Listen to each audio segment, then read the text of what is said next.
जय हिंद दोस्तों। इस समय मैं आप लोग को रिलेशन एंड फंक्शन चैप्टर पढ़ा रहा हूँ और इस चैप्टर में लास्ट टाइम पे मैंने आपको कुछ प्रॉब्लम्स कराई थी कि रिलेशन एंड फंक्शन में किस टाइप की प्रॉब्लम्स बनती हैं। वो प्रॉब्लम ऐसी थी कि सेट बिल्डर फॉर्म दिया हुआ था, उसको रोस्टर फॉर्म में कन्वर्ट करना था और रोस्टर फॉर्म को सेट बिल्डर फॉर्म में कन्वर्ट करना था। मैंने इसी टाइप मैंने आपको प्रॉब्लम कराई थी। आज मैं उसी टॉपिक में थोड़ा आगे बढ़ता हूँ। अभी तक आपने सेट पढ़ा होगा और आपने ये भी देखा होगा कि किसी सेट के अंदर सबसेट ढेर सारे बनते हैं और एक सेट में टोटल पॉसिबल कितने सबसेट बन सकते हैं वो निकालने का मैंने आप लोग को एक फार्मूला भी बताया था। और जब हम लोग कैलकुलेशन प्रोडक्ट पढ़ रहे थे तो जैसे कि हमारा ए और बी दो सेट है, उनके कैलकुलेशन प्रोडक्ट हो गए ए क्रॉस बी, तो उनके अंदर कितने एलिमेंट होंगे, कितने एलिमेंट होंगे, मैंने आपको उसका भी फार्मूला लिखा मतलब कि बताया था कि क्या होता है फार्मूला। अगर हमारे पास कोई सेट यहाँ पर ए है और इसके हमारे पास नंबर ऑफ एलिमेंट है स्मॉल एन, या फिर इसको हम लोग ऐसे भी बोल सकते हैं कि n is equal to n, या फिर हम लोग इसको एम बोल देंगे, n is equal to m. मतलब यहाँ जो नंबर ऑफ एलिमेंट है एक है वो हमारे एम है, नंबर ऑफ एलिमेंट यहाँ पे एम है, तो इसमें जो नंबर ऑफ एलिमेंट एम है तो ए के हमारे टोटल कितने सबसेट पॉसिबल हो सकते हैं। तो नंबर ऑफ सबसेट ऑफ ए, तो इसका जो फार्मूला होता है उसके लिए हम लोग 2 की पावर m कर देंगे। मीन्स हमारे पास सेट में जितने भी एलिमेंट होंगे उसको हम लोग 2 की पावर में लिख देंगे। ये हमने 2 की पावर इसको हमने m लिख दिया। ये हमारे हो गया नंबर ऑफ सबसेट 2 की पावर है। लेकिन जब बात आती है हमारे कैलकुलेशन प्रोडक्ट की कि हमारे पास एक सेट हो गया हमारे पास a और हमारे पास दूसरा सेट हो गया हमारे पास b। दोनों ही सेट हमारे फाइनाइट हैं और नॉन एम्प्टी हैं, तो दोनों ही सेट हमारे पास फाइनाइट हैं और नॉन एम्प्टी हैं। आप लोग समझ लीजिए कि a के जो हमारे पास नंबर ऑफ एलिमेंट है वो होगा स्मॉल b और b के नंबर ऑफ एलिमेंट हो गए हमारे स्मॉल q। जब इसका हम लोग कैलकुलेशन प्रोडक्ट निकालेंगे a और b, तो इनके जो नंबर ऑफ एलिमेंट होता है उनका ये आपस में मल्टीप्लाई हो जाएगा p into q। ये इनके होंगे नंबर ऑफ एलिमेंट, ये इनका होता है फार्मूला कि a और b में कितने नंबर ऑफ एलिमेंट होंगे और a में कितने नंबर ऑफ सबसेट होंगे, इसका फार्मूला होता है 2 की पावर m। अभी आप लोग सोच रहे होंगे कि मैं आपको ये पुराना क्यों रिवाइज करा रहा हूँ, लेकिन इसको रिवाइज कराने का मेन रीजन ये है कि इन दोनों ही फार्मूले का यूज यहाँ पर होना है। जैसे आज मैं आपको पढ़ाऊंगा नंबर ऑफ रिलेशंस। आपके पास दो सेट तो हैं, वो भी फाइनाइट हैं और नॉन एम्प्टी हैं और उनका आप लोग कैलकुलेशन प्रोडक्ट भी निकाल लोगे।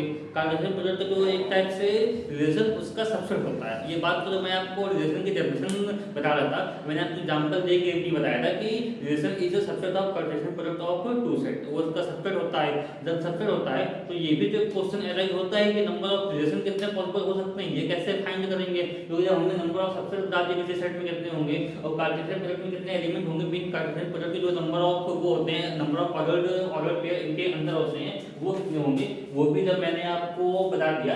तो अब ये भी क्वेश्चन आता है कि नंबर ऑफ रिलेशन कितने होंगे, ये भी तो आप लोग को जानना चाहिए ना। इससे भी ज्यादा क्वेश्चन पूछ सकता है।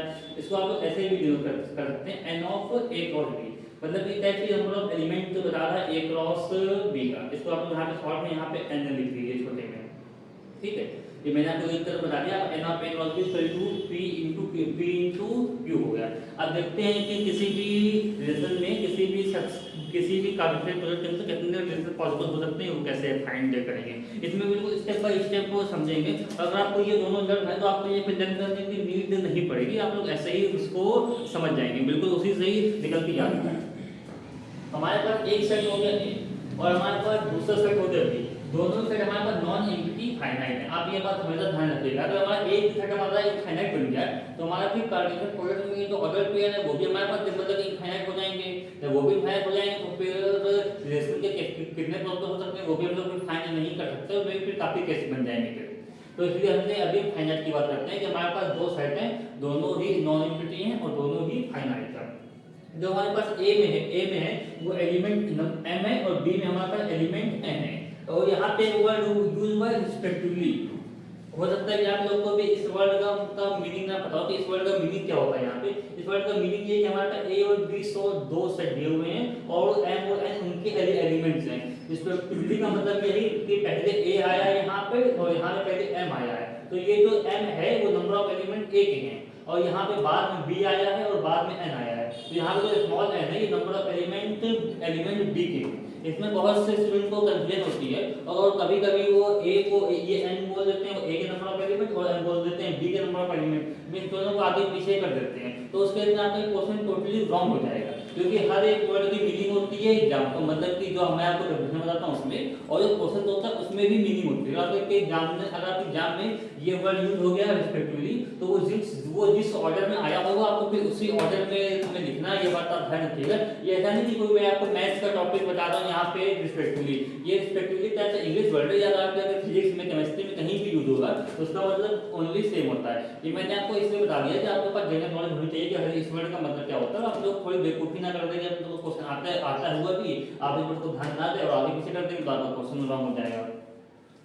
आपके पास ए में एलिमेंट है m और बी में एलिमेंट है n, तो number of order pair in A B is equal to mn। ये तो जो फार्मूला है पीपी वाला ये उसी से आया है कि अगर हमारे पास ए के पास m एलिमेंट है और बी के पास n एलिमेंट है, तो a क्रॉस b में हमारे पास mn एलिमेंट होंगे, m into n एलिमेंट होंगे। ये तो मैंने आपको वो फार्मूला निकाल के मतलब कि बता दिया। अगर आप लोग एक बात ऑब्जर्व करेंगे, मैं आपको पहले ही बता चुका हूँ, जो हमारा a क्रॉस b होता है वो भी एक टाइप का सेट होता है। a क्रॉस b एक टाइप का सेट है। अगर हमको a क्रॉस b के नंबर ऑफ एलिमेंट पता है तो हम लोग ये बता सकते हैं कि a क्रॉस b के कितने सबसेट पॉसिबल हो सकते हैं, और जो रिलेशन होता है वो भी a क्रॉस b का सबसेट होता है। ये बात मैंने आपको भी क्लास की स्टार्टिंग में भी बताई है और मैं आपको ये पिछले टर्न पे मैं आपको ये प्रूव करके भी अच्छे से बता चुका हूँ कि रिलेशन a क्रॉस b का कैसे सबसेट होता है। ये आप लोग समझ लोगे, जो हमारा रिलेशन होता है वो a क्रॉस b का सबसेट होता है। और हमारे पास a क्रॉस b में हमारे पास ये जो a क्रॉस b में एलिमेंट हैं वो mn है, और अगर किसी सेट में हमारे पास एलिमेंट अगर n है तो उसके जो सबसेट पॉसिबल होंगे वो 2 की पावर m होंगे। लेकिन यहाँ पे हमारे पास एलिमेंट mn है तो इसके जो नंबर ऑफ सबसेट पॉसिबल होंगे वो हमारे पास 2 की पावर mn होंगे। Means total number of subset of a cross b is 2 की पावर mn। हमको यहाँ इन दोनों का फार्मूला यूज करके ये तो मालूम चल गया कि हमारे पास a क्रॉस b में 2 की पावर mn एलिमेंट होंगे। अब आप लोग ये देखिए, the total number of relation from set a to b is 2 की पावर mn, क्योंकि मैं आप लोगों को बता चुका हूँ कि जो रिलेशन होते हैं वो भी टाइप से a क्रॉस b के सबसेट होते हैं। तो इसके लिए तो किसी भी सेट में कितने रिलेशन बनेंगे वो होगा 2 की पावर mn। वहाँ पे m जो है वो पहले सेट के नंबर ऑफ एलिमेंट है और स्मॉल m वो दूसरे सेट के नंबर ऑफ एलिमेंट है। ये मैंने आपको यहाँ पर तो बता दिया। अब इसको आप लोग इस फार्मूले को लर्न भी कर सकते हैं। अगर आपको लर्न नहीं करना है तो आप लोग इजीली इससे ड्राइव भी कर सकते हैं। मैंने आपको इसीलिए दोनों पहले फार्मूले बताए और बताया कि उनका हम लोग उन फार्मूले का हम लोग यहाँ पे किस टाइप से यूज करके हम लोग ये निकाल सकते हैं कि 2 की पावर mn रिलेशन पॉसिबल होते हैं। ये आपका फार्मूला आ गया। अभी मैं आपको इस पर एक छोटा क्वेश्चन भी करा देता हूँ, उससे आपको ये आइडिया लग जाएगा कि एग्जाम में आपसे किस टाइप से क्वेश्चन बनाकर पूछ सकता है इस फार्मूले पर बेस पे। क्योंकि अगर आपने केवल फार्मूला पढ़ा है मैथ्स में और आपने इस पर क्वेश्चन प्रैक्टिस नहीं करे हैं तो हो सकता है कि आप लोग एग्जाम में वो देखकर कंफ्यूज हो जाओ, क्योंकि कभी कभी ऐसी लैंग्वेज बना के एग्जाम में पूछ लेता है कि वो आपको डायरेक्ट नहीं पता चलता है कि हाँ हमको ये वाला फार्मूला इसमें यूज करना है, जब तक कि आपने उस टाइप के घर में प्रैक्टिस ना करी हो। यहाँ पे हमारे पास सेट A दिया हुआ है और सेट B दिया हुआ है और नंबर ऑफ रिलेशन निकालने फ्रॉम A to B। आप इसका ध्यान रखिएगा, from A to B। From A to B का हमेशा मतलब होता है A क्रॉस B। ये मैं आपको पहले काफी बार बता चुका हूँ, रिवाइज के लिए मैं आपको एक बार फिर बता दे रहा हूँ क्योंकि मैं इतनी बार बोलता रहूँगा और आप लोग अगर हमारी बात ध्यान से सुनते जाएंगे तो आपको धीरे धीरे ऐसे सुन के ही लर्न हो जाएगा कि हर एक वर्ड का मीनिंग क्या होता है। फ्रॉम A to B, अगर यहाँ पे लिखा होता फ्रॉम B to A तो फिर हम लोग फिर निकालते B क्रॉस A, और A क्रॉस B और B क्रॉस A में बहुत ज़्यादा डिफरेंस होता है। ये भी मैं आपको पार्टिसिपेंट प्रोजेक्ट में विद एग्जांपल अच्छे से प्रूव करके सिखा चुका हूँ कि क्या डिफरेंस होता है। हमारे पास A दिया हुआ है और B दिया हुआ है। अगर आप लोग सेट A और सेट B को ऑब्जर्व करेंगे तो हमारे पास सेट A में नंबर ऑफ एलिमेंट होगा 2 और सेट B में भी नंबर ऑफ एलिमेंट हमारे हो गए 2। यहाँ पे हमारा MB2 है, हमारा NB2 है, और आप लोग हमारा MB2 है, हमारा NB2 है। आप लोग डायरेक्ट इस फार्मूले में रखते 2 की पावर mn में m की वैल्यू रखिए, n की वैल्यू रखिए तो आपका आंसर आ जाएगा।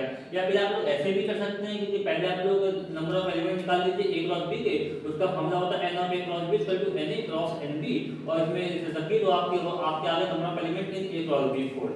और इसी की वैल्यू mn थी इसमें जनरेशन में, तो ये हमारे पास mn आ गया और 2 की पावर 4 16 होता है, ये आपका आंसर आ गया। अगर आपको ये स्टेप नहीं करनी तो आप ये दोनों स्टेप आप लोग छोड़ सकते हैं।